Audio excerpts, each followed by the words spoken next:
It's time for From the Short Grass with Trey Shapp, a golf podcast for those who love golf, struggle with golf, and just like to enjoy the outdoors and fellowship with friends, all while chasing a ball around trying to put it in a 4 1/4 inch diameter hole. From the Short Grass is brought to you by Stevens Incorporated, an independent financial services firm with the freedom to focus on what matters most. And by Beachwood Pinnacle Hotels. We partner with you to deliver high-yield results by managing, developing, and investing in top-quality hospitality assets. And now, from the Short Grass, here is your host, Trey Shapp. Welcome to another edition of From the Short Grass. I am your host, Trey Shapp. All right, we're going to get right to it. Wyndham Clark wins the 54-hole Pebble Beach Pro-Am. It was shortened because of the severe weather on the Monterey Peninsula. Power outages, trees down, TV towers down on the course, and some of the other structures that were built for the tournament were destroyed in the storm. So they had to shorten it to 54 holes. Wyndham Clark wins by 1 over Ludvig Adberg. He shoots a 60 in his third round on Saturday that included 2 eagles on number 2 and number 6. Birdies on 4, 7, 8, and 9 on the front side for a front side 28. He birdied 10 and 11, bogeyed 12, birdied 13, 14, had an eagle putt on 18 for a 59, but settled for a tap-in birdie for a course record 60 at 12 under par. He wins by 1 at 17 under par. Coming up in this edition of From the Short Grass, I sit down with Razorback basketball color analyst and former basketball coach, Matt Zimmerman. Stay tuned. You don't want to miss Matt. At Stevens, our philosophy is to invest every dollar as if it were our own, to seize opportunity, to anticipate rather than react, to deliver constant focus in an ever-changing world, and to pursue the objectives of our clients in order to help them reach their financial goals. A proven history of helping companies and individuals. Stevens, member NYSE, SIPC. Heading to El Dorado to check out some live music or to play Mystic Creek? Stay at the Haywood, the only boutique hotel in the middle of downtown and the Murphy Arts District. If you are spending a weekend in Hot Springs, make plans now at the Marriott Courtyard close to Lake Hamilton and Oaklawn. Beachwood Pinnacle Hotel Group manages both of these fine properties, and you will rest easy knowing that your every need is taken care of. Beachwood Pinnacle Hotels on the web at bphotels.com.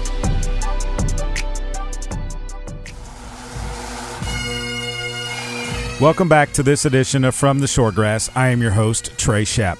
Coach Matt Zimmerman has been around Razorback basketball for a long time. He was a manager when he was in college for Coach Nolan Richardson when he didn't make the team as a walk-on. He's always been involved with basketball, loves the game, coached in high school, was an assistant coach under Mike Anderson at the University of Alabama, Birmingham, then Missouri, and then Arkansas. And now he is still at the university as a color analyst with the Razorback basketball broadcast. He also works for the Razorback Foundation, and he does find time to play golf. On the tee, Matt Zimmerman. Matt Zimmerman, thanks for joining me on From the Short Grass. Arkansas Sportscaster of the Year.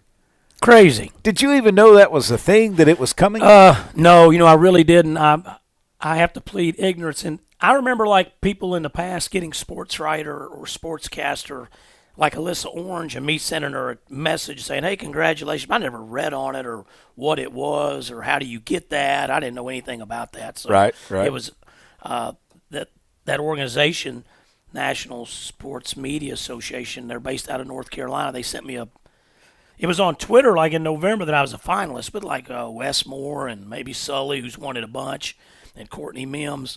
And I was like, wow, that's nice somebody nominated me for that. I don't even know what that is. But I never even heard from that organization until maybe a week later. And they said, hey, congratulations, you're a finalist on this deal, blah, blah, blah. And so I said, well, that's really nice. And then it just goes away for a couple months, and then you find out that you won. And then all of a sudden you won. Yeah, so I appreciate I don't even really know how it's selected, but I appreciate whoever voted for me or supported. Somebody in Arkansas pushed for that. I don't know who that was, whether it was Steve Sullivan or I have no idea really, who it was. But somebody obviously did that. But at the last couple basketball games, some people have come up congratulating me. It's been real nice. Everybody likes to get recognized and be, hey, Coach, congratulations, whether it's people that work at the school or just some Razorback people. And so I think Chuck said, well, I'm going to bring him down a level. And so someone said, Chuck, you're working with the Sportscaster of the Year, but you probably won it before. And Chuck said, yeah, I've won it a couple times. And he said, but when I won it, they gave it to actual sportscasters. I think that was a dig. You think? And so I appreciated Chuck busting my chops on that. But, yeah, definitely. My story's a little different because in 2019 I was coaching and got fired. And so I'd never been let go and was around 50 years old. And all of a sudden, am I going to go back and coach high school? Am I going to, I was offered 3 college jobs. One of them was in women's college. And there was 3 men's jobs and 1 women's jobs. But they were all, I'm not going to say below Arkansas, but they weren't SEC level jobs. And sure. I was like, hey, am I going to move? And I've moved a bunch. I'm not afraid to move. But I'd gotten pretty comfortable here. And so basically I said, well, I'm just going to stay here. And I wanted to be close to my family still. And my parents were older. And so I just had to basically go to Hunter and say, I think I'm going to stay. And Hunter was like, well, that's great, but you're fired. You don't have any. What are you going to do? Yeah, and I said, I'm going to figure it out. You Yeah. know, and so that's just how I did it. But it all works out, how sometimes. And it's been a battle. It's been some challenges. And I've had to adjust my life as far as living and pay and all that kind of stuff. You have to make adjustments to get by. Well, this is a golf podcast, Yeah. and we're going to talk some golf, but I also want to talk some hoops with you, too, because Yeah. I'm a basketball junkie just like you are. I love Yeah. the game. And one thing that I remember is where I was when certain events happened. And I've talked about this when I filled in on shows on the Buzz on the air and stuff, but I remember the shot that Lee Mayberry hit down at the drum at the drum. Irwin Center in Austin, Texas, when Nolan Richardson left the court. Because you've said the story before that, he didn't ever want to see his team lose to Texas in Austin. Yeah. Or lose to Texas at all. Yeah, basically. he'd been beating them home, away, or neutral. Yeah. He'd been beating them. And so they were down in that game, and Yeah. all of a sudden he starts walking off, and there you are kind of walking behind him, and Right. then you got to go let him in the locker room. Yeah. Yeah, and it was a packed house. Sometimes you can go to Texas, and it's the crowd, you never know. But they were good at that time. They ended up being a Final 8 team, and they were trying to win the league. And we were going to win the league, but they were a great program at that time. Tom Penders was a basketball guy, and he was good. And he had them knocking on the door, and they had 3 great guards, Lance Blanks, Travis Mays, Joey Wright. The national media and the Texas media called them BMW, Blanks, Mays, Wright, and they were good. They didn't have any BMWs back in the day. Now, today, in this world, they could have gotten some BMWs They would for them. have, no doubt. They didn't have them then, but they sure could have now. And, it was – I think Coach was really mad, and you get bad calls, and as a coach, you got to stay in there and coach a team. You can't leave. I get that, and I don't think he was giving up, but I think he was really, really mad. And he said, "I'm out of here." And I was just sitting at the end of the bench. I was a student manager. I tried to walk on, didn't make it as a walk on. I'm a student manager, and I'm with the team every day. And Dave England, hit me and said, "Go follow Coach." I was like, "What?" I'm just. Willie Nelson was sitting there, everything. It was a wild, packed crowd. Yeah. Crazy atmosphere. Yeah. I looked down there, and he's leaving. I had the key to the locker room. That's the only reason I took off. And so I went after him. I'll never forget going out of the tunnel at the Frank Irwin Event Center. And, by the way, we're going to be there about a month after that in the NCAA tournament. Yeah. Not playing them yet, but playing there. Yeah. And I remember going out that tunnel and them hanging off, and they were calling him everything, and that's not an exaggeration. And it was a bad deal. He was getting tore up. He had his old head down, his jacket, and we just rolled through the tunnel. And I went that same way many times as an assistant coach at Missouri when we'd play him in the Big 12, and knew that way good. But here I am as a student manager, go down that hall, through that tunnel, make a left, locker room on the right. That was crazy. I remember opening back then. Now you don't even have a key to the locker room. Right, there's a code or something. Yeah, or they have security. Yeah, or they'll have a code or a card, and they have. But usually there's security around there. Back then it was, hey, if you don't lock your locker room, we may steal everything out of there. That's up to you. Here's your key. Yeah. Here's the key. And so I had the key to the locker room and opened it up and went in there. And I remember Coach was very quiet. And when things were sometimes going bad or whatever, he would pat his head a little bit. He came in, threw his coat down, and was just patting his head. And I put his coat, and I just remember hanging it up. And I said, "Coach, you need anything?" And he just shook his head and didn't say anything. And I left and came back out. And I remember walking out, and Scott Edgar and Mike Anderson were in this huddle with the guys, Coach Edgar doing a lot of the coaching. And went up Mayberry hitting the shot, which at the time seemed like a half-court shot. It wasn't, Yeah. but it seemed like it. And I kind of got coach in trouble because Mike Anderson and Scott Edgar and Wayne Stellick, no one said, hey, go get coach. No one even said, go tell coach what's going on. We just hit the shot. When Lee hit it, I just took off and ran out and told him. And I ran in the locker room. I was so excited. I just felt like we were going to win. And I flew in there, and I grabbed his coat and said, Coach, Lee just hit a shot from half court. We're going to overtime. And I tossed him his coat. And I think me just rushing him like that, he just grabbed the coat. And he didn't say, I can't go back out there. I mean, he didn't say that. Did he say anything? No, he was like, what? And I said, Lee hit a shot. We're going to overtime.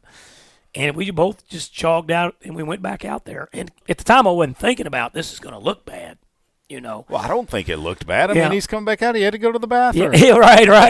And I remember Cheryl Miller watching the game later on the old VHS tape. She was doing the color analyst, the great women's player, and she was killing him and for coming back. And we came back, and, I mean, Ernie Murray had a tremendous second. Yes. Overtime. Emo. Todd Day, Lee Mayberry, Oliver Miller, and we just rolled them. Yeah. You know, and Lindsey Howell had a couple dunks, and late Lindsey Howell had a couple dunks in overtime. And I mean, right off the bat, we're up like 7 points in overtime, and then we just rolled through the rest of the overtime. Love beating Texas. Yeah. And, you know, it's beating going to be Texas. interesting getting to go back to that. And Texas basketball is not top in the country, but it's still the Texas Longhorns. Yeah. And I love that for our fans. And that Moody Center is nice. I have that not they been in now. there. Oh, it's nice. Yeah. I was watching it when they played Houston on Big Monday on ESPN. They got those big, beautiful TV screens all around the top. Yep. And it looks like a beautiful place. And they probably were smart. They're doing what a lot of people are doing. They built it a little bit smaller. And now when you watch their women or their men, it always looks like it's a really good crowd. That Frank Irwin Event Center was huge. Yeah, it was. And you could get some, if you play them on a midweek and they were losing a game here and there, you could go in there and get a smaller crowd, you know. But now it looks like it's an intimate environment. Yeah.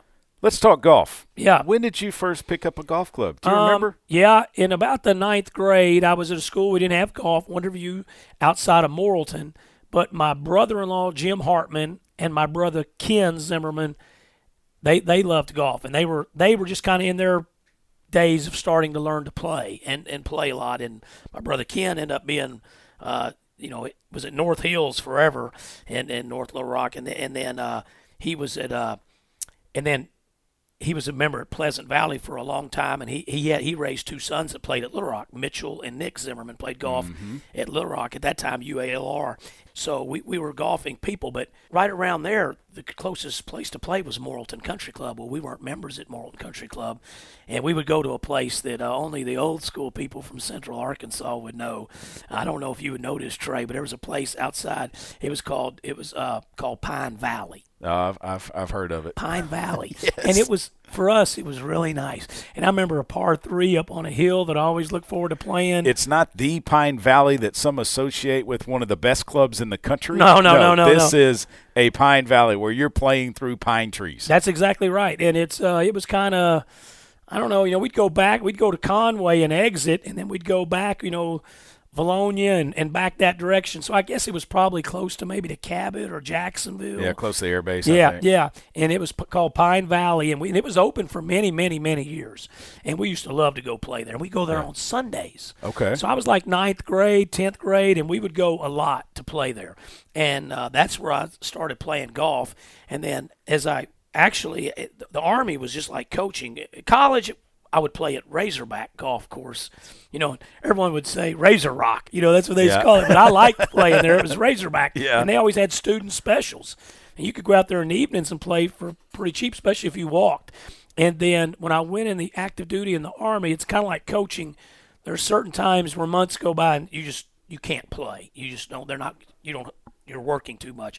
But then there's times where you're in and you can play a little bit. And so the military likes golf. Most military posts have a golf course. Yes. And so I remember being at Fort Benning, Georgia, and getting to Follow Me. We called it the Follow Me Golf Course, which is the home of the infantry, which was Follow Me, one of the slogans of the infantry. And there was the Follow Me Golf Course at Fort Benning, Georgia.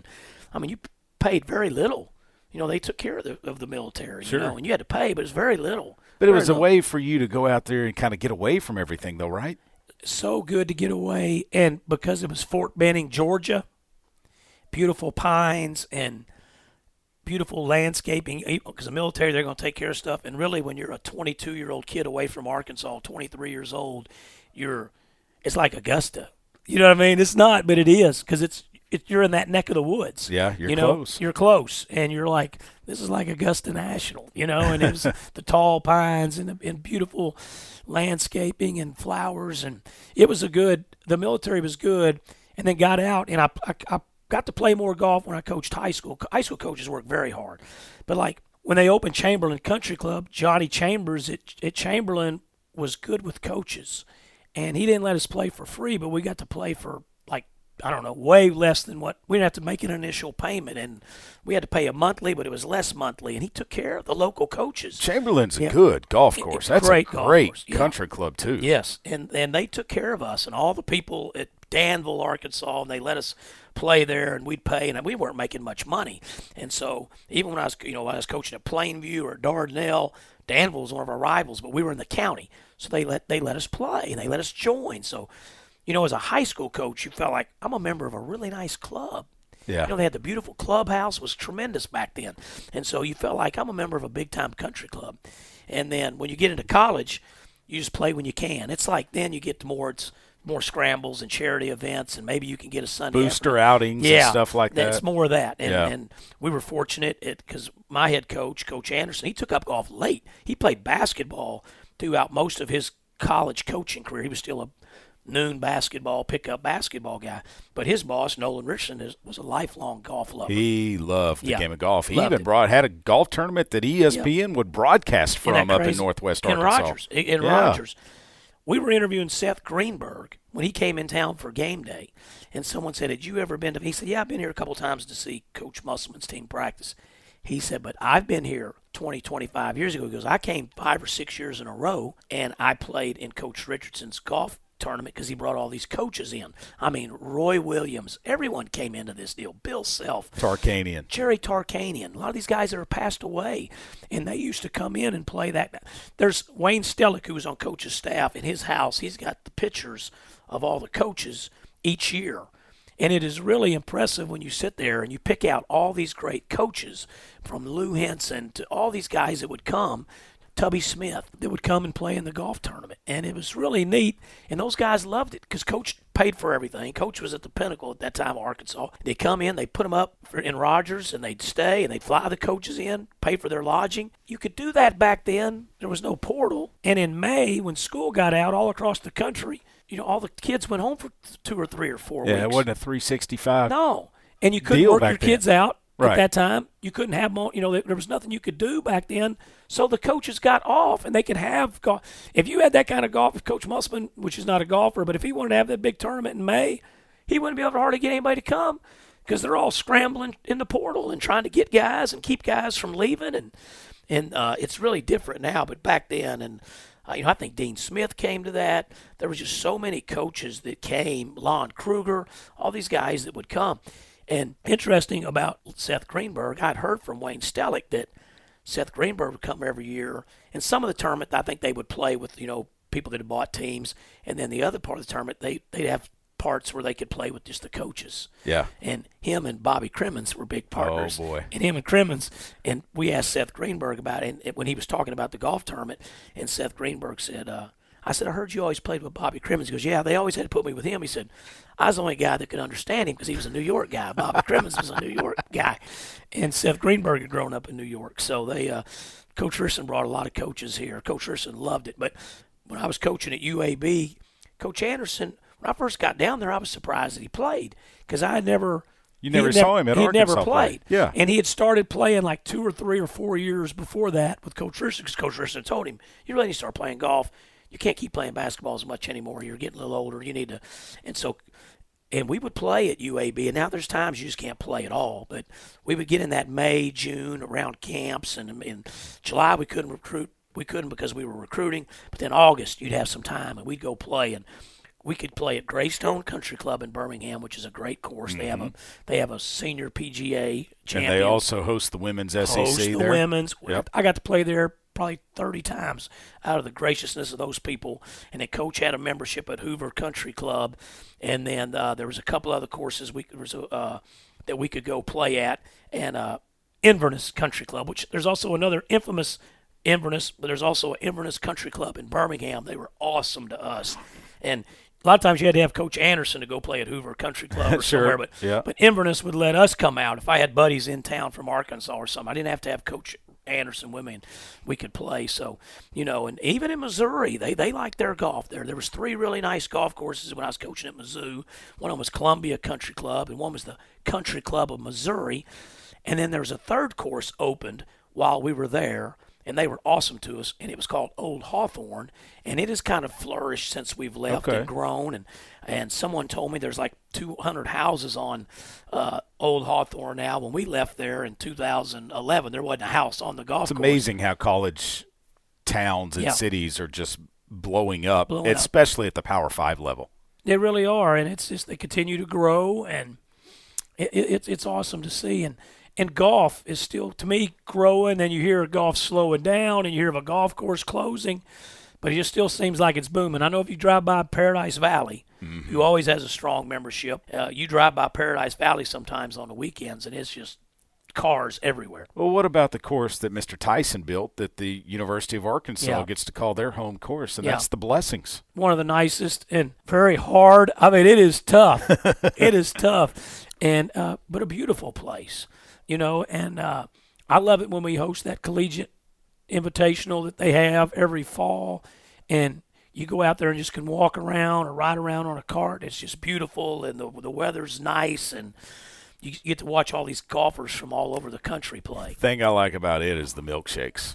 Oh, yeah. They're good. Yeah, they're good. They're good out there. They got good food out there. Mr. Tyson has such a nice place, and my college roommate, Dwayne Davis, is a member at the Blessings, and it's just a – Northwest Arkansas's got some great play. Pinnacle's still incredible place, But I'll tell you, one of the hidden jewels that I like, and it's talked about but not talked about enough, is Shadow Valley. Out there in Rogers. Oh, it is. Yeah.